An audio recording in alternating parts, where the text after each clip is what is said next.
Hello student, class 11th history और class 11th की history का हम चैप्टर करें थ्री ऑर्डर, तीन वर्ग के बारे में बात करेंगे। और ये तीनों वर्ग जो कि आपके यूरोप की सोसाइटी के अंदर जो समाज है, जैसे कि भारत के अंदर अर्लियर पीरियड के अंदर जो ब्राह्मणिकल सोसाइटी के अंदर जो पूरे लोगों को हमने चार वर्गों में बांटा हुआ था, ऐसे ही हम यूरोप के अंदर जो अर्ली पीरियड में रोमन पीरियड की बात करें तो किस तरह से देश के लोगों को यूरोप के अंदर बांटा हुआ था थ्री ऑर्डर्स में। जैसा कि हमने 10th क्लास के अंदर में भी हमने पढ़ा है, फर्स्ट के अंदर चर्च और सेकंड के अंदर नोबिलिटी और जो थर्ड ऑर्डर था उसके अंदर हम पीजेंट्स की बात करते हैं।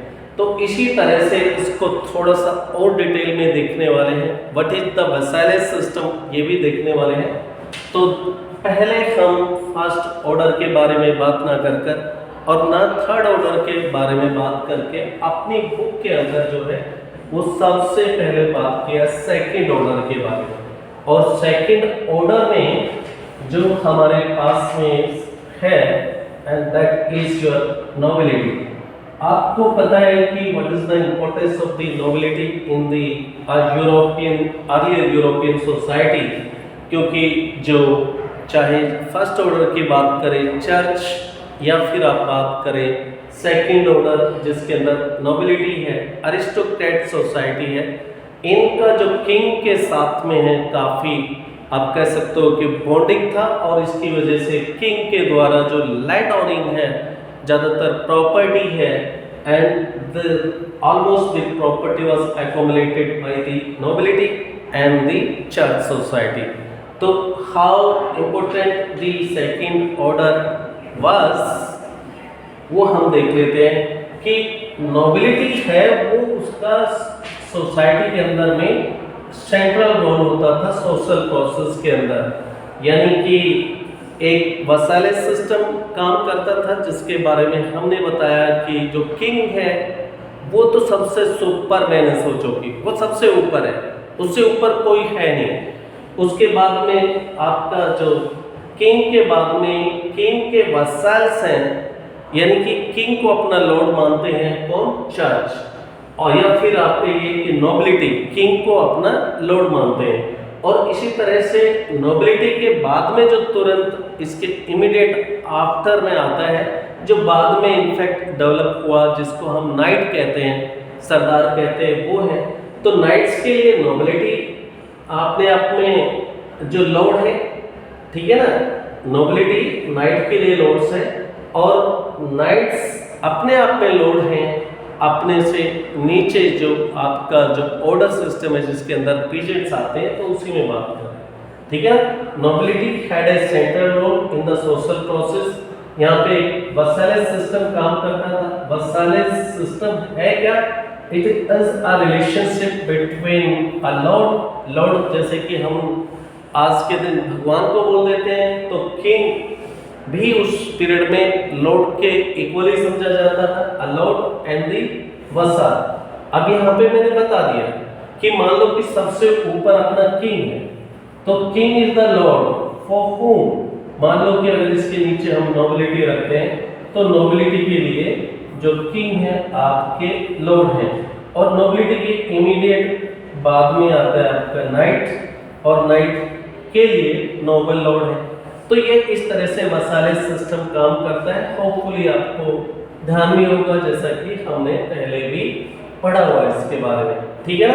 तो what is the vassalage system? It is a relationship between a lord and a vassal where the vassals also loyalty. यानी कि वसाल्स, यानी कि मान लो कि किंग इज अ लॉर्ड और उसके पीछे उसके इमीडिएट आफ्टर में नोबिलिटी को लेते हो, तो ये नोबिलिटी अपने शपथ लेती है किसके प्रति? किंग के प्रति लॉयल रहने की, loyalty, and the service to the lord is exchange for the protection of land. और इसके बदले में जो नोबिलिटी है वो अपने लॉर्ड के प्रति, यहाँ पे अगर किंग को लॉर्ड मान लिया जाए, तो उसके प्रति अपना सर्विस प्रोवाइड करेगी। और क्यों? क्योंकि जो आपके किंग हैं वो प्रोटेक्शन देते हैं या फिर लैंड देते हैं बाकी लोगों को। सिंपल वे में ये है कि किंग सबसे ऊपर है, उसके बाद में अगर हम नोबिलिटी को मानते हैं तो जो नोबल हैं वो वसाल्स होंगे किंग के, और किंग के प्रति they will be loyal towards the king. और अगर वो लॉयल है तो उसके बदले में किंग शपथ लेता है उनके प्रोटेक्शन की या उनको लैंड वगैरह देता है। तो this is the vassal system how it works. ठीक है ना? जैसे हमने समझा भी रखा है, किंग तो इस 3 ऑर्डर से ऊपर है, क्योंकि किंग से ऊपर तो कोई है ही नहीं। यूरोपियन सोसाइटी की बात करें, हम पहले की बात करें, ठीक है ना, तो वहां पे किंग से ऊपर तो कोई है नहीं। उसके बाद में लैंड ओनर्स आगे वसाल्स ऑफ द किंग कहलाएंगे, फिर पीजेंट्स होंगे जो कि लैंड ओनर के वसाल्स होंगे। ठीक है ना? यही तो हमने समझा है। लॉर्ड का मतलब होता है, व्हाट इज द लॉर्ड आप बोलोगे तो Lord is the senior, the one who provides the bread. Lord कौन है? वो सीनियर है जो अपने से इमीडिएट जो नीचे का ऑर्डर है उसको ब्रेड प्रोवाइड करता है, यानी कि उसकी रोटी खाने पीने का इंतजाम करता है। आप ऐसे भी समझ सकते हो। A noble man accepted the king as his senior. A vassal and his master exchanged vows on the Bible in a church during the ceremony where the vassals received a written charter. यानी कि ये सारा का सारा जो शपथ लेने का प्रोग्राम है वो चर्च में होता है, जहाँ पर किंग है और किंग के सामने नोबल आएगा और किंग उसको शपथ दिलाता है। एक आप कह सकते हो कि मिट्टी का एक थोड़ा सा क्लाउड लेकर, है ना, और उसके वो किंग नोबल को हाथ में देता है और नोबल उस क्लाउड को मिट्टी के टुकड़े को लेकर ये शपथ लेता है कि that I will be the loyal towards the you. और इसके बदले में किंग जो है उसके प्रति रेस्पॉन्सिबिलिटी निभाता है। कौन सी रेस्पॉन्सिबिलिटी की बात करते हैं?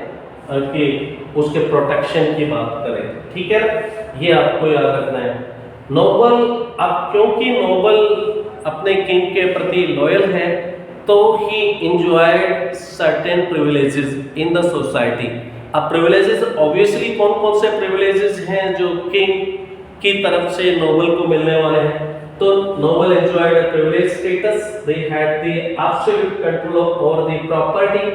जितनी भी प्रॉपर्टी है उसके ऊपर पूरा का पूरा कंट्रोल है। They had their own troops. Noble के पास अपने ट्रूप्स होते हैं जो अब ये नोबल के पास में जो ट्रूप्स है, जब भी किंग को जरूरत पड़ेगी अपने प्रोटेक्शन की, मान लो कि एक किंग है, उसको अपने दूसरे किसी एडवर्सरी से, अपोनेंट से, जिसके साथ में उनके रिलेशन ठीक नहीं है, अगर उनसे उनको किसी तरह का खतरा होता है तो the king require the military, और मिलिट्री को प्रोवाइड करने की जो रेस्पॉन्सिबिलिटी है it lies with the nobility class.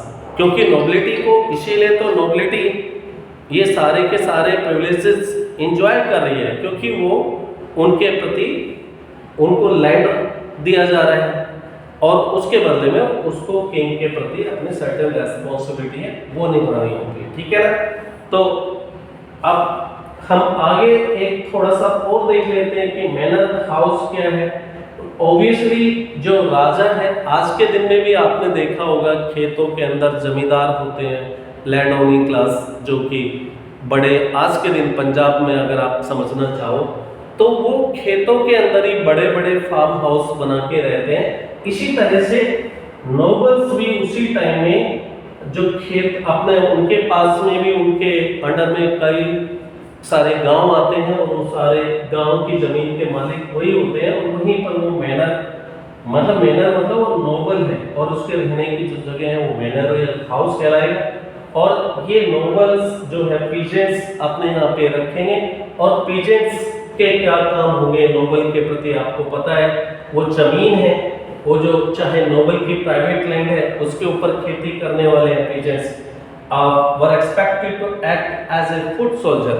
Peasants को हम बात करें थर्ड ऑर्डर के अंदर में पीजेंट्स आते हैं और पीजेंट्स ये एज फुट सोल्जर्स के रूप में भी काम करने वाले हैं, सैनिक के रूप में भी काम कर रहे हैं। यानी कि जो थर्ड ऑर्डर है जिसके अंदर पीजेंट्स आते हैं, किसान आते हैं और किसानों का काम नोबल के यहाँ पे घर में काम करना, उसके यहाँ खेती में काम करना, इंक्लूडिंग ना पीजेंट्स उनके पूरे परिवार और उनके बच्चे भी ऐसे ही मेहनत के यहाँ पे काम करेंगे और साथ साथ में जब भी राजा को जरूरत होगी सेना की तो एज ए फुट सोल्जर भी काम करने वाले हैं और ये अपने खेतों में तो बेचारे पीजेंट्स काम करेंगे।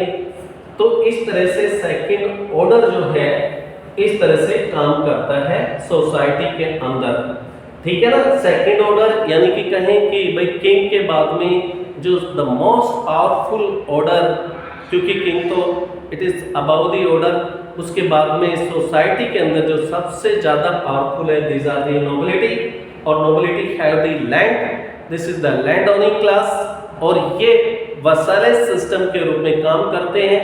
Nobility is the vassals, nobility is the vassals of the king और क्योंकि ये उनके प्रति लॉयल है तो उसके अकॉर्डिंगली किंग भी इनके प्रोटेक्शन की रेस्पॉन्सिबिलिटी लेता है। नोबल किंग बाद में हम पीजेंट्स की बात करें और पीजेंट्स के बारे में there are this certain responsibility of the peasants towards the nobles that कि वो उसके मैनर के अंदर भी काम करने वाले हैं, कि will cultivate the private land of the lord and also expected to act as a foot soldier जब भी जरूरत होगी और साथ साथ में वर्क करेंगे अपने खुद के खेतों में भी।